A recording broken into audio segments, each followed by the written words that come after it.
વિદ્યાર્થી મિત્રો, આપણી યુટ્યુબ ચેનલ ઇન્ફોર્મેટિવ કાઠિયાવાડની અંદર આપ સર્વનું હાર્દિક સ્વાગત છે. વિદ્યાર્થી મિત્રો, આજે આપણે વન લાઇનર ક્વેશ્ચન વિશે આપણે અભ્યાસ કરીશું.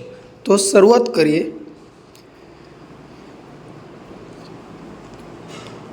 આપણો પ્રથમ પ્રશ્ન છે, ભારતનું પ્રથમ સેજ કયું છે? એટલે કે સેજ એટલે કે સ્પેશિયલ ઇકોનોમિક ઝોન. તો જવાબ આવશે કંડલા. ત્યાર પછી, ગુજરાત રાજ્ય પેટ્રોલિયમ નિગમ લિમિટેડની સ્થાપના ક્યારે કરવામાં આવી હતી? 1979. પીપાવાવ બંદર માટે કોની સાથે કરાર કરવામાં આવેલ છે? Singapore port authority. ગુજરાત લઘુ ઉદ્યોગ નિગમ લિમિટેડની સ્થાપના ક્યારે કરવામાં આવી હતી? 1962. ગુજરાત કોમ્યુનિકેશન એન્ડ ઇલેક્ટ્રોનિક્સ લિમિટેડની સ્થાપના ક્યારે કરવામાં આવી હતી? 1975. કયા શહેરને ભારતનું ટોક્યો કહેવામાં આવે છે? જવાબ આવશે સુરત. ગુજરાત સરકારે જામનગર જિલ્લાના લાંભા ખાતે કયા દેશની મદદથી મોટું વિન્ડ ફાર્મ ઊભું કર્યું છે? ડેનમાર્ક. ગુજરાતનું કયું સ્થળ ઔદ્યોગિક નગરી તરીકે ઓળખાય છે? વાપી. ગુજરાતમાં જહાજવાડાના સ્થાપક કોણ હતા? લાલચંદ હીરાચંદ.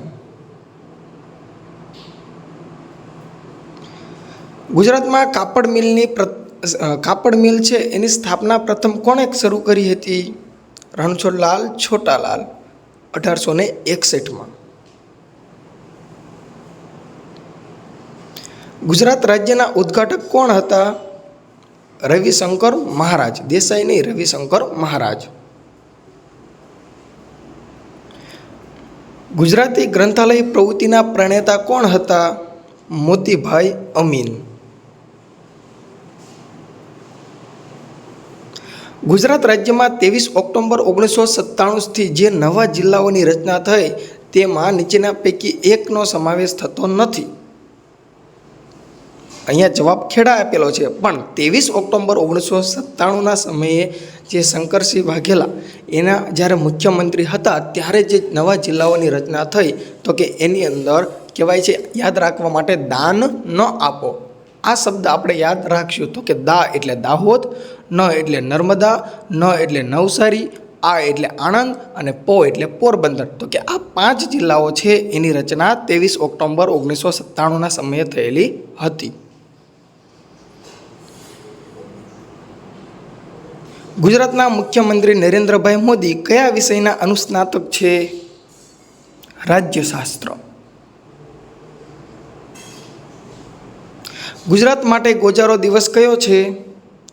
26 જાન્યુઆરી 2001. ધરતીકંપ જે આવ્યો હતો એ દિવસ ગોજારો દિવસ ગણાય છે. ગુજરાતનો નાથ, આ ગુજરાતી નવલકથાના લેખક કોણ છે? કનૈયાલાલ માણેકલાલ મુનશી. આણંદ શેના માટે પ્રસિદ્ધ છે? ડેરી ઉદ્યોગ માટે. આણંદની અંદર અમૂલ ડેરી આવેલી છે જેની કહેવાય છે સ્થાપના 1946ના સમયે થયેલી અને આ અમૂલ ડેરી એ આણંદની અંદર આવેલી છે.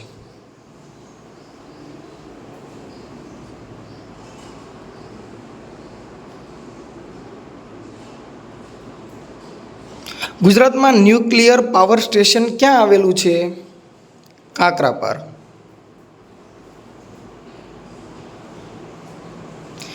ગુજરાતી ચલચિત્રોનો શ્રેષ્ઠ ગીત કવિ કોણ? અવિનાશ વ્યાસ.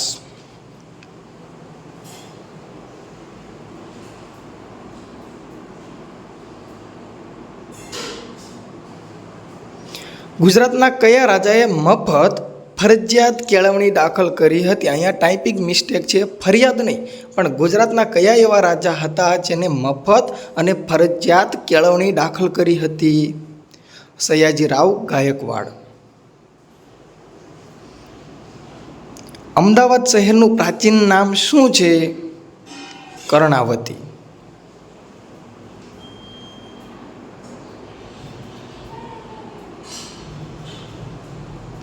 સલ્તનત યુગમાં ગુજરાતનું સૌથી વધુ સમૃદ્ધ બંદર કયું હતું? ખંભાત.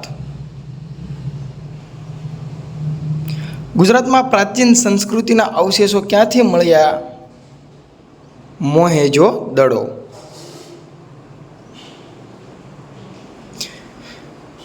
ભારતના પ્રથમ ગુજરાતી વડાપ્રધાન કોણ હતા? મોરારજી દેસાઈ. જ્યારે ભારતના પ્રથમ વડાપ્રધાન હોય તો એ જવાહરલાલ નહેરુ. જ્યારે ભારતના પ્રથમ ગુજરાતી વ્યક્તિ હોય અને વડાપ્રધાન બન્યા હોય તો એવા મોરારજીભાઈ દેસાઈ હતા.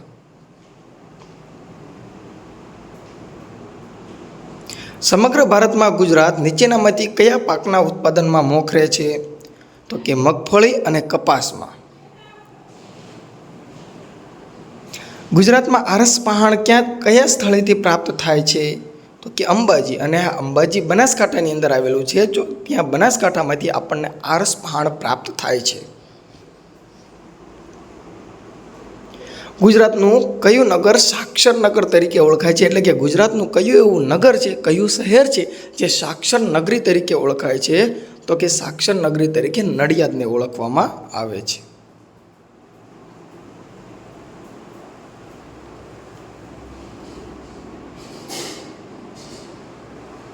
ગુજરાતના કયા શહેરમાં રિફાઇનરી આવેલી છે?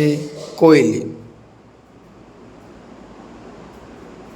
ગુજરાતમાં સૌપ્રથમ રેલવે કયા બે શહેરો વચ્ચે શરૂ થઈ હતી? ઉત્તરાયણ અને અંકલેશ્વર વચ્ચે 1855માં.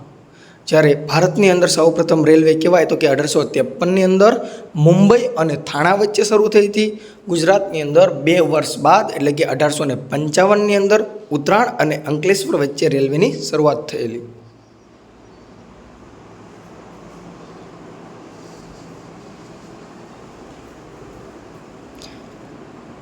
ગુજરાતમાં સૌપ્રથમ કયા મુઘલ બાદશાહે સત્તા સ્થાપી? અહીંયા મોગલ નહીં પણ મુઘલ આવશે. કયા મુઘલ બાદશાહે સત્તા સ્થાપી? તો કે ગુજરાતની અંદર કહેવાય અકબરે મુઘલ સત્તા સ્થાપી હતી. જ્યારે ભારતની અંદર મુઘલ સત્તા સ્થાપી હોય તો ભારતની અંદર બાબર આવશે અને ગુજરાતની અંદર અકબર આવશે. તો કે આ મુઘલ સત્તા છે એને યાદ રાખવા માટે આપણે ભજશો યાદ રાખશું. ભજશો એટલે BHAJSO. ભાઈ ભજશો એટલે B એટલે બાબર, H એટલે હુમાયુ, J એટલે જહાંગીર, S એટલે શાહજહાં અને O એટલે ઔરંગઝેબ. ફરીવાર ભજશો.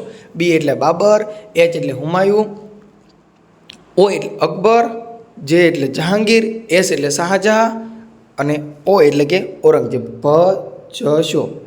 B એટલે બાબર, H એટલે હુમાયુ, A એટલે અકબર, સોરી હમણાં O બોલાઈ ગયું હતું. B એટલે બાબર, B એટલે બાબર, H એટલે હુમાયુ, J એટલે B એટલે બાબર, H એટલે હુમાયુ, A એટલે અકબર, J એટલે જહાંગીર, S એટલે શાહજહાં અને O એટલે કે ઔરંગઝેબ. તો વિદ્યાર્થી મિત્રો, જો તમને વિડીયો પસંદ આવતો હોય તો લાઈક કરો, શેર કરો અને સબસ્ક્રાઈબ કરો. હવે પછીનો જે આપણે નેક્સ્ટ અભ્યાસ છે એ આગળના લેક્ચરની અંદર કરીશું.